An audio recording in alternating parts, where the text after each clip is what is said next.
अस्सलाम वालेकुम paste talks में खुश आमदीद और मैं हूँ अथरूबा रज़ा। आज की डॉक्यूमेंट्री में हम बात करेंगे 26 अगस्त 2006 के वो खौफनाक लम्हे के बारे में जब पाकिस्तान का एक डिक्टेटर कोहलू की हसीन वादियों पर एक आफत बनकर टूट पड़ा था, जहां पर एक 70 साला बूढ़ा शख्स हाथ में असा थामे अपने कबीले और दीगर बलोच नौजवानों के हमराह अपनी ही सरजमीन पर एक पनाह गुज़ीन किसी ज़िंदगी बसर कर रहा था।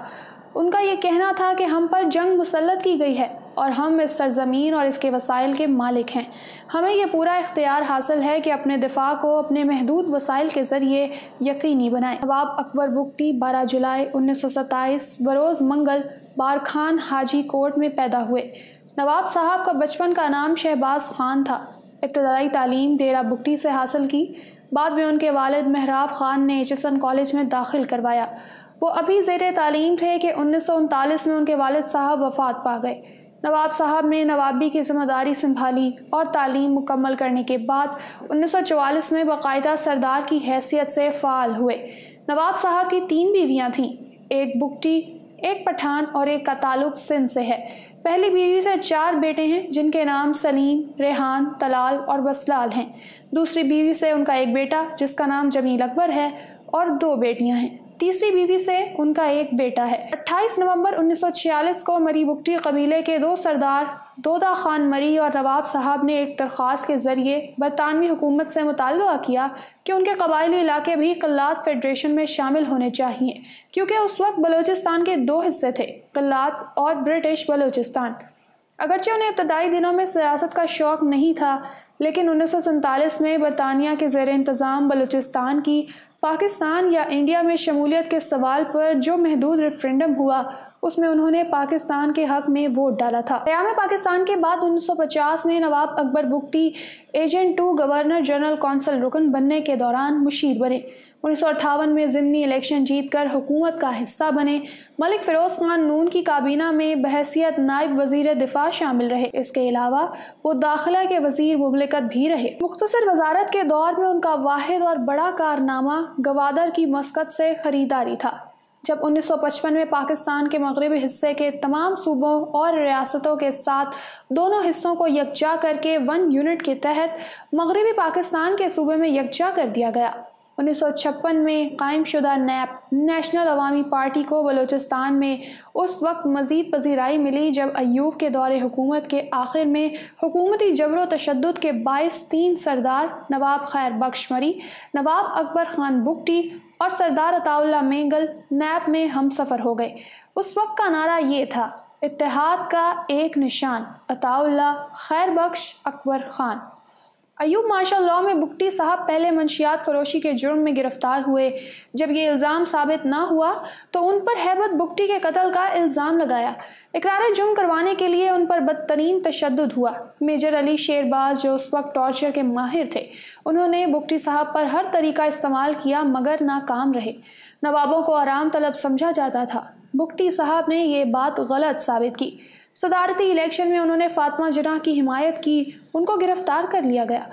डेरा बुगटी से अयूब को 100% वोट मिले। नवाब साहब भी गिरफ्तार हुए, उन पर बगावत और कत्ल का इल्ज़ाम लगाया गया। नवाब साहब सेंट्रल जेल कराची ए क्लास वार्ड नंबर 19 में रहे। मार्शल लॉ के बाद एक कत्ल के इल्ज़ाम में गिरफ्तार हुए और 14 साल कैद की सज़ा दी गई, लेकिन 10 जुलाई 1961 में रिहा हो गए।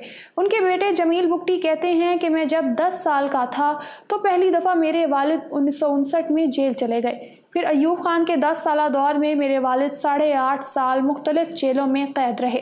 यूँ हमने एक तरह से सारा पंजाब ही घूम लिया, कभी साहिवाल और कभी लायलपुर ले जाते। याद रहे कि उस ज़माने में फैसलाबाद का नाम लायलपुर था। अयूब खान के ज़माने में गर्मियों में कैदियों को मुल्तान और सिब्बी में रखा जाता, जबकि सर्दियों में उन्हें कोयटा जेल भेज देते ताकि उन्हें ज़्यादा से ज़्यादा तकलीफ़ हो। नवाब साहब पर अयूबी दौरे हुकूमत में एबडो की पाबंदी लगाई गई थी। वो 10 साल तक सियासत में हिस्सा नहीं ले सकते थे। इसी वजह से वो 1970 का इलेक्शन ना लड़ सके। उनकी हंगामा खेज सियासी ज़िंदगी का आगाज़ 1 यूनिट टूटने और 1970 के आम इंतखाबात से हुआ। پاکستانی اسٹیبلشمنٹ یا مغربی پاکستان کی حکمران اشرافیہ نے جب 1970 کے عام انتخابات کے نتائج قبول کرنے اور اقتدار بنگالیوں کے حوالے کرنے سے انکار کر دیا تو نواب بگٹی ایک الٹرا بلوچ قوم پرست کے طور پر سامنے آئے۔ ایوبی حکومت کے خاتمے کے بعد ہی نواب مری اور سردار مینگل نے باقاعدہ نیب میں شمولیت اختیار کی۔ نواب اکبر خان بگٹی اگرچہ ایبڈو کے سبب پارٹی میں شامل نہ ہو سکے لیکن وہ نیب کی مکمل حمایت کرتے رہے۔ 1963 میں بلوچستان آپریشن شروع ہوا جس میں ایرانی فضائیہ کی مدد طلب کی گئی۔ ایرانی جہاز F-14 اور AH-1 ہیلی کاپٹر کی بلوچستان پر بمباری کی وجہ پاکستانی فضائیہ کا 1971 کی جنگ میں نقصان تھا۔ بگٹی صاحب نے حکومت کا ساتھ دیا اور گورنر مقرر ہوئے۔ ذوالفقار علی بھٹو کی حکومت میں نواب صاحب کو گورنر بلوچستان کی حیثیت 10 ماہ تک ملی، پھر اختلافات پر استعفیٰ دے کر گھر جا بیٹھے۔ اکبر بگٹی صاحب نے گورنر کا منصب اس شرط پر قبول کیا تھا کہ حالات بہتر ہوتے ہی یہ آپریشن ختم کر دیا جائے گا، مگر وعدے کے باوجود یہ کارروائی جاری رہی۔ بگٹی صاحب اس وعدہ خلافی سے مایوس ہوئے۔ جنوری 1974 میں انہوں نے استعفیٰ دے دیا۔ بگٹی صاحب اس کے بعد کبھی پیپلز پارٹی کے ساتھ اتحاد میں شامل نہیں ہوئے۔ 1980 میں نواب صاحب نے سیاسی حکمت عملی کا انوکھا اور منفرد طریقہ اختیار کیا۔ انہوں نے ماشاء اللہ حکومت پر سیاسی دباؤ ڈالنے کی کوشش کی اور ضیاء کے دور میں اردو بولنے سے انکار کر دیا۔ انہوں نے ہر جگہ اپنی مادری زبان میں تقریریں کی۔ پھر 1988 کے انتخابات میں اردو بولنا شروع کیا۔ 1988 کے انتخابات میں نواب صاحب نے آزادانہ طور پر حصہ لیا۔ انہوں نے بلوچ نیشنل الائنس کی رہنمائی کی اور انتخابات میں کامیابی کے بعد وزیر اعلیٰ بلوچستان مقرر ہوئے۔ 1989 میں اکبر بگٹی نے نواز شریف سے اتحاد کیا اور وزیر اعلیٰ بلوچستان بنے۔ 16 اگست 1990 کو جمہوری وطن پارٹی کی داغ بیل ڈالی۔ 1992 میں اپنے وارث سلیم بگٹی کے قتل کے بعد وہ کوئٹہ، اسلام آباد واپس نہیں آئے، بلکہ انہوں نے عملی سیاست سے کنارہ کشی اختیار کر لی تھی۔ اس دوران ان کا وقت اپنی لائبریری میں گزرتا۔ کہتے ہیں کہ نواب اکبر بگٹی صاحب کی لائبریری عجائبات کا خزانہ تھی۔ متروک اخبارات، نادر کتب، شاہکار پینٹنگز، اس کے علاوہ وہ فلمیں جو شاید برصغیر کی ابتدائی فلمیں تھیں ان کے پاس موجود تھیں۔ بگٹی صاحب کبھی کسی کتاب پر کچھ نہیں لکھتے تھے بلکہ الگ صفحات پر اس کی اہم باتیں تحریر کرتے تھے۔ اکتوبر 1990 کے انتخابات کے بعد پاکستان میں جو حکومتی ڈھانچے قائم ہوئے تمام پارٹیاں برسر اقتدار تھیں، لیکن جمہوری وطن پارٹی سیاسی جماعت تھی جو حزب اختلاف میں تھی۔ 1993 میں جمہوری وطن پارٹی نے ایک مرتبہ پھر اپوزیشن برقرار رکھی۔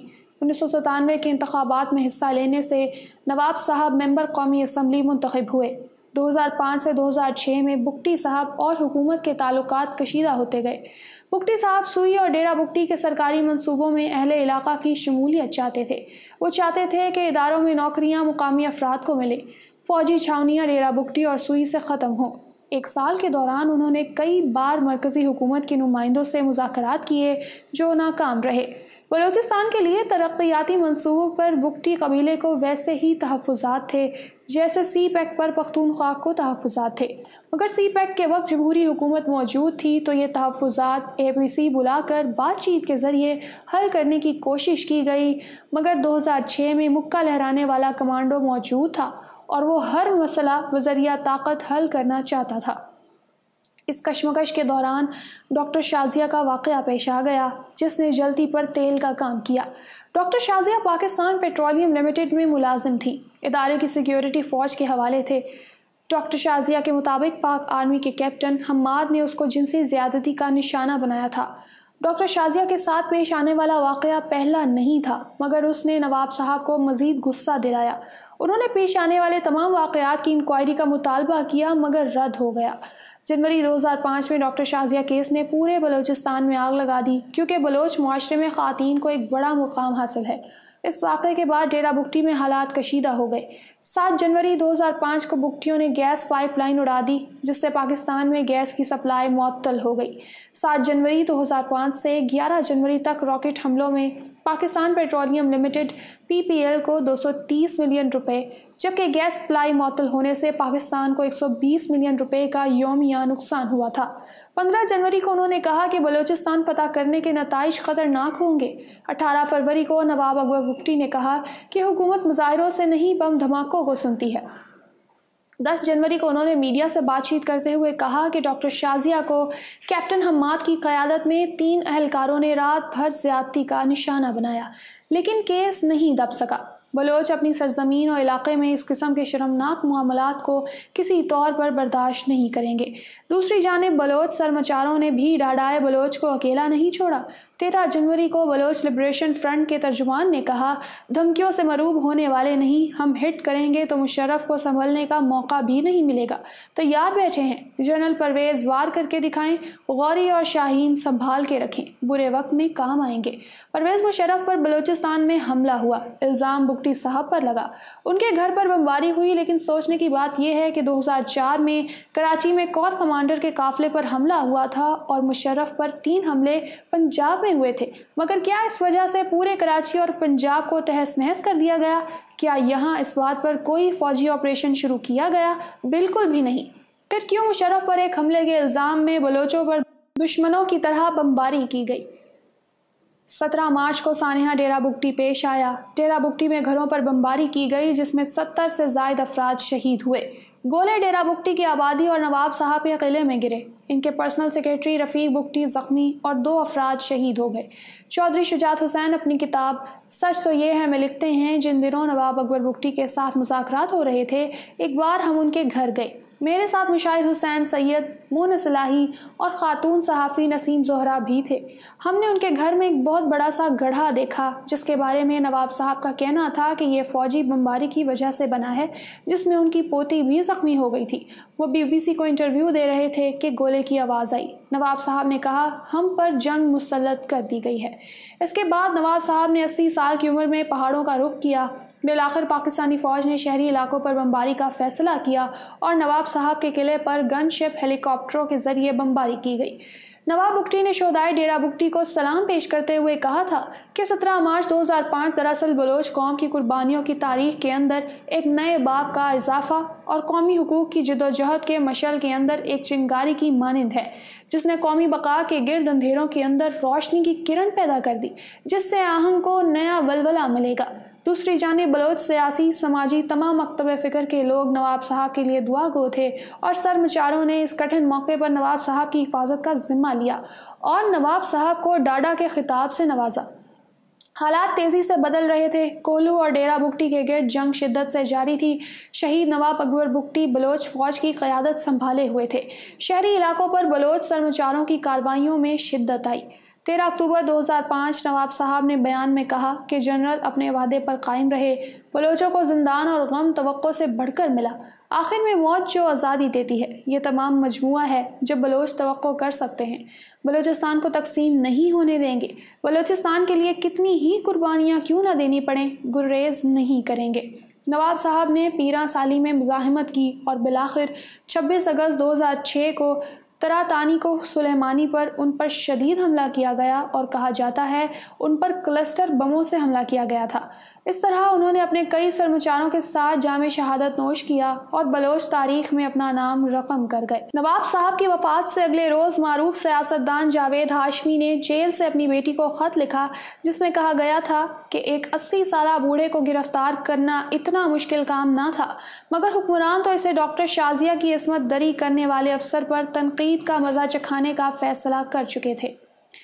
वफाकी वज़ीर, वज़ीर मुमलिकत, गवर्नर और वज़ीर आला बलोचिस्तान रहने वाला सियासतदान, क़िलात असम्बली में पाकिस्तान के साथ इल्हाक़ के हक़ में वोट देने वाला शख्स अगर बलोचिस्तान के इस्तेहसाल और इसके हुकूक का रोना रोते हुए 80 साल की उम्र में अपना आबाई इलाका छोड़कर मुज़ाहमत के लिए किसी पहाड़ी पर जा बसता है, तो मेरा ज़मीर मुझे ये सोचने पर मजबूर ज़रूर करेगा कि पाकिस्तान के हक़ में वोट देने वाला कोहलू के गार में क्यों मारा गया। कहते हैं कि जब आपके पास वाहिद औजार हथौड़ा हो तो फिर हर मसला कील नज़र आता है। बुगटी कबीले के तहफ़्फ़ुज़ात को तरक्की की मुखालिफत बनाकर पेश किया गया और मज़ीद इल्ज़ाम ये लगाया गया कि बलोचिस्तान में मुशर्रफ के काफ़िले पर रॉकेट फायर किए गए, जबकि अकबर बुगटी ऐसी किसी भी सरगर्मी से लाताल्लुक़ी का इजहार करते रहे। मगर बलोचिस्तान में मसला कील नज़र आ रहा था तो 2 रॉकेट फायर होने पर, जिसके बारे में कुछ पता भी नहीं था कि किसने फायर किए, जिसमें कोई हलाकत भी नहीं हुई थी, पूरे कोहलू, सुई और डेरा बुगटी को आग लगा दी गई। फिर बलोचिस्तान को वहां से हिट करने की कोशिश की गई, जहां से उनको पता भी ना लगे। अकबर बुगटी की शहादत के बाद उनके पोते براہم داغ نے علیحدگی پسندی کا راستہ اختیار کیا، البتہ شاہ زین اور دیگر بدستور پاکستان کے حامی رہے۔ 90 کی دہائی میں جو علیحدگی پسندی دم توڑ چکی تھی، اکبر بگٹی کی شہادت کے بعد سے وہ 47 سے لے کر اب تک زیادہ شدت سے دوبارہ ابھری اور لاکھ دعووں کے باوجود صوبے کے حالات پرامن نہیں ہیں۔ اسی کے ساتھ مجھے دیں اجازت، اللہ حافظ۔